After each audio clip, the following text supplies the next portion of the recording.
ನನ್ನ ಅಣ್ಣನ ದಾಸಿ ನೀನು. ಅಣ್ಣ, ಇದು ಇವಳನ್ನು ಸಭೆಗೆ ಎಳೆದು ತಂದಿದ್ದೇನೆ.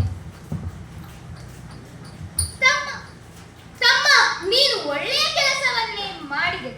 ತೆಗೆದು ಹಾಕು ಅವಳ ಸೀರೆಯನ್ನು. ಅಣ್ಣ, ಇದೆಂತ ಸುಲಭದ ಕೆಲಸ. ಇದು ಈಗಲೇ ಎಳೆಯುತ್ತೇನೆ. ಏನಿದು ಅತಿರೇಕ? ಇದು ಹಸ್ತಿನಾಪುರದ ಭವ್ಯ ಸಭೆಯಲ್ಲವೇ?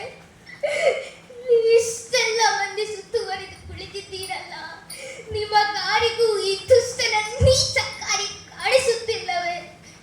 ಈ ಮಹಾಸಭೆಯಲ್ಲಿರುವ ದ್ರೋಣಾಚಾರ್ಯರು, ಭೀಷ್ಮಾಚಾರ್ಯರು, ಜ್ಞಾನಿಗಳೇ, ನಿಮ್ಮ ಕಾರಿಗೂ ಈ ನೀಚ ಕಾರ್ಯ ಕಾಣಿಸುತ್ತಿಲ್ಲವೇ? ಅಯ್ಯೋ, ನನ್ನ ಐವರು ಪತಿದೇವರು ಇದ್ದು ಏನೋ ಮಾಡದೆ ಸುಮ್ಮನೆ ಕುಳಿತಿದ್ದೀರಲ್ಲ, ನಿಮಗಾದರೂ ರಕ್ಷಿಸಬಾರದೆ? ತಮ್ಮ, ನೀನೇನು ಚಿಂತಿಸಬೇಡ. ತೆಗೆದು ಹಾಕು ಅವಳ ಸೀರೆಯನ್ನು. ಅಯ್ಯೋ, ಯಾರು ನನಗೆ ಗತಿ? ಯಾರು ಯಾರು ನನ್ನನ್ನು ರಕ್ಷಿಸುವವರು?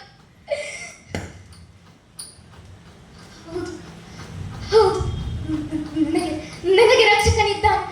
ನನಗೆ ರಕ್ಷಕನಿದ್ದಾನೆ. ದೇವರ ದೇವನಾದ ವಾಸುದೇವನಿದ್ದಾನೆ. ಹೌದು, ಅವನು ನನ್ನನ್ನು ಖಂಡಿತವಾಗಿಯೂ ಕಾಪಾಡುತ್ತಾನೆ. ಅವನನ್ನೇ ಮೊರೆ ಹೋಗುತ್ತೇನೆ. ಕೃಷ್ಣ, ಮುಕುಂದ, ಮುರಾರ, ನನ್ನನ್ನು ಕಾಪಾಡಲಾರೆಯಾ? ಇದೇನಿದು ಆಶ್ಚರ್ಯ! ಎಳೆದಷ್ಟು ಸೀರೆ ಬರುತ್ತಲೇ ಇದೆಯಲ್ಲ, ಎಳೆದಷ್ಟು ಮತ್ತು ಮತ್ತು ಉದ್ದವಾಗುತ್ತಲೇ ಇದೆ.